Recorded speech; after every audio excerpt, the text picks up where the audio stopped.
Follow us today to a 2018 sci-fi action thriller called Kin. Before we start, be aware, there are spoilers.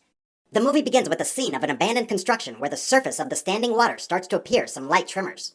There seems to be a fight in the factory with powerful weapons being used, demolishing a part of the building from the inside. We are introduced to Eli, a 14-year-old teenage boy who lives in Detroit. He often pays a visit to his mother's tomb in the graveyard. To earn some money, Eli usually sneaks into some abandoned buildings in the neighborhood to steal metal junk. One day, as usual, he wanders around to a building and hears some strange noise. Inside, Eli discovers a battle scene with a few dead corpses covered in masks and armor.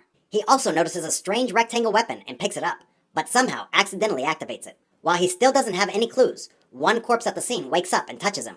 Eli is scared out of his wits. He drops the weapon and runs away hastily. When Eli arrives home, Harold, his father, is upset about the fact that Eli, his adopted son, fist-fought at school and got suspended. He doesn't want Eli to do such a thing and believes his deceased wife wouldn't want it that way either. He also adds that Eli's brother, Jimmy, just got out of prison. During dinner, Jimmy asks Hal for a job at his office, but gets refused immediately, as Hal thinks his office doesn't have a place for an ex-con like him. Jimmy then expresses his disappointment towards Hal for his lack of care as a biological father and then leaves the house. Later at night, Jimmy visits Taylor and his brother, Dutch. Both are notorious gangsters in the neighborhood. Jimmy has to pay a $60,000 prisoner debt. Taylor even threatens to kill Jimmy's father and younger brother if he doesn't pay the money back at the earliest. Meanwhile, Eli dreams of what he encountered earlier in the day. He goes back to the building to look for the weapon the following day. After finding it in a corner and discovering its state-of-the-art look, he decides to keep it for his own. Eli goes home with excitement. At home, while Jimmy and Harold are arguing, Eli enters the house by sneaking into his room through a window. While Eli is observing in silence upstairs, Jimmy is asking Hal to lend him 60 grand to pay back for Taylor, but encountering harsh reactions from Hal. Jimmy knows his dad has plenty of money in his safe in the office. He even criticizes Hal for erasing every trace of him in the house by letting Eli, an adoptive child, in his old room. Later, Jimmy locks himself in a small motel where he is brainstorming of a way to pay his debt. In the evening, while Eli is doing some house chores, Hal approaches and asks him about the metal junks he found. After learning that his adoptive son has been stealing junks from his construction for money, he immediately forces Eli to return them back to the site. Eli has no choice but reluctantly does what he says. On the way, Eli disagrees with Hal's harsh rules and thinks that he is only a replacement in the family. Hearing his beloved adopted son's words, Hal arrives at the site and states that both him and his deceased wife want to raise him right, as Eli is still their son. When stepping out of the car and realizing that someone has broken in the office, he tells Eli to stay in the truck while coming to check inside. In the office, Hal finds Jimmy, Taylor, and Dutch are stealing money from his safe. Realizing danger is coming to his dad, Jimmy immediately asks him to leave. However, it is not easy for a solid man like Hal to watch Jimmy and his thug friends robbing his very own money. Taylor immediately takes out a gun and shoots Hal dead, which badly triggers Jimmy. He ends up grabbing a gun, shooting around. One bullet kills Dutch, Taylor's brother. Realizing how bad the situation is, Jimmy takes the bag of money and cowardly runs away, leaving his father's corpse behind. At the gate, he takes Hal's truck and runs away along with Eli, who is still waiting for his father. On the way, Jimmy lies to his little brother that their father just ran into some jobs and everything is just fine. Back at the house, Jimmy tries to calm himself down after such a tragic scene. He again lies to his brother that the family is taking a vacation to Lake Tahoe, their mom's favorite place. He persuades Eli to go for a road trip as he lies that their father is coming afterwards. Eli follows his brother without any suspicions. After packing their luggage, the two brothers get away from their house just in time when the Taylor gang show up.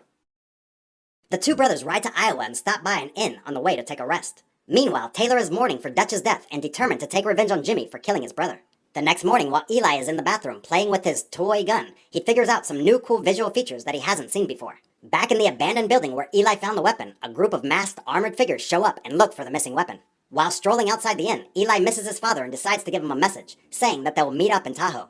However, Taylor has Hal's phone and soon gets to know where the brothers are. In the evening, Jimmy thinks it's time for his little brother to man up and brings him to a strip club. The two brothers end up befriending a pretty stripper, Millie. She seems very nice and tells Eli that he is even more grown than his big brother. He gives Millie every penny he has as he really likes her. At this point, Eli approaches Jimmy and talks about their father.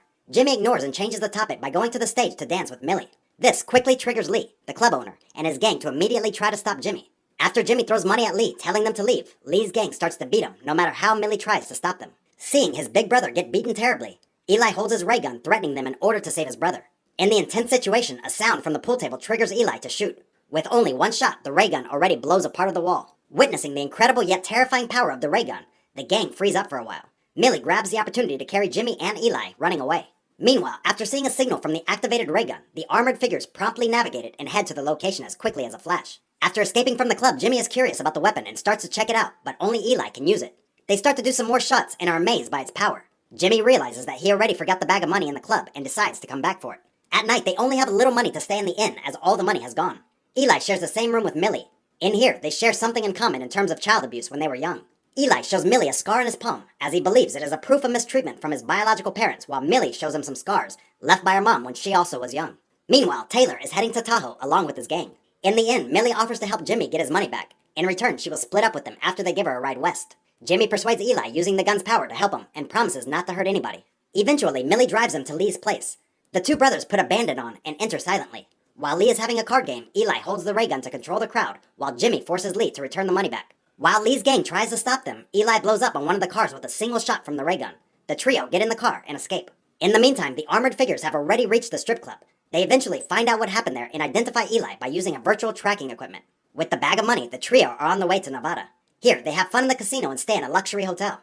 In the casino, Eli tries to call his dad by using Millie's phone. A news report on TV immediately draws his attention. He is completely broken when seeing his dad is reported dead in a gun battle. Eli can't bear such news. He quickly finds Jimmy to confront while the police are noticing about them. Later on, Jimmy attempts to calm his brother down and tries to get out of the casino, but gets caught by the police. Millie shows Eli a sign as she is leaving while standing from afar watching Jimmy and Eli getting apprehended. At the police station, their weapons, including the ray gun, are collected. In the meantime, Taylor also finds out that Jimmy is held captive in Sulaco County and quickly heads there along with his gang. In the police station, Eli is allowed to have 10 minutes to talk with Jimmy. At this point, Jimmy starts to tell Eli the truth about what had happened that day, but his little brother chastises him in tears and walks away. Later on, Taylor eventually reaches Suluco County and enters the station with determination to take revenge. He starts to kill 2 police officers who try to stop him. Taylor and his gang saw the wall to get into Jimmy's cell while the cops are ready to defend on the other side. Jimmy and Eli both sense the danger and start to panic. One of the cops gets wounded and enters Eli's room. He helps Eli to retrieve the gun by giving him the key to the evidence lockup before being executed by Taylor. Finally, Taylor massacres all the cops in the station and gets Jimmy out of the cell. While the gang is about to beat Jimmy up, they hear some gunfire outside and Taylor has to go check up. It turns out that while Morgan Hunter, an FBI agent, appears at Sulaco County joining with the local police, she encounters gunfire by Taylor's people guarding in the front. Inside the station, Eli has found the ray gun. He quickly runs up to save his brother. Both Jimmy and Eli manage to get rid of the gang by shooting most of them dead. However, one missed shot blows a part of the roof off, which grabs the FBI crew's attention from the outside. Jimmy and Eli get out of the mess inside the station to the lobby, where they get surrounded by the police. They drop weapons down and surrender to the police. Jimmy says he doesn't want to seek forgiveness from Eli, but he wants his brother to know that he is sorry. At that moment, Taylor slowly walks out towards them from behind and points his gun towards Jimmy. In the blink of an eye, the cops outside notice 2 armored people heading towards them at very high speed. The crew start to shoot at them as they walk in the lobby, but their bullets seem unable to harm. The 2 pursuers approach the lobby where Eli, Jimmy, and Taylor are at and throw a gadget inside. It creates a great tremor and pushes Eli into a corner, making him instantly faint. When Eli wakes up, the time has already stopped. Everything around Eli freezes, but him. He can see clearly a bullet is shot by Taylor and is just a few inches away from Jimmy. The FBI crew is breaking in trying to stop them. At this point, seeing 2 people walk in while time is freezing, Eli quickly grabs his ray gun and points it at them. Now, the 2 figures open their masks and reveal themselves. The man calms Eli down and successfully convinces him to return the ray gun back. They introduce themselves as people from another world, which is at war. Eli also originates from there. The scar on Eli's palm is the evidence as they both have it as well. That is how Eli is able to operate the ray gun. The man adds that Eli is hidden in this world for his safety, but soon they will need his help when he is old enough. Those dead soldiers Eli found in the abandoned building at the beginning are actually sent here to kill him. Later on, the man tells Eli to stay with his brother while the woman changes the direction of the bullet pointing back to Taylor. In the end, before saying goodbye and walking into their world through a doorway, the man shakes Eli's hand, which activates a red sign on his palm. Right after the 2 armored figures leave, time resumes. Taylor gets shot in the head by his own bullet. Eli and Jimmy are held in custody. While Hunter, the FBI agent, is talking with Eli, she lets him know that Jimmy covers for him, but not for long if he is cooperative. Eli chooses to not discuss the weapon with her. After Jimmy leaves his brother going to jail, Millie arrives and waves at Eli. Like and subscribe to watch more videos like this, and don't forget to turn on your notifications. That really helps my channel. Thanks for watching.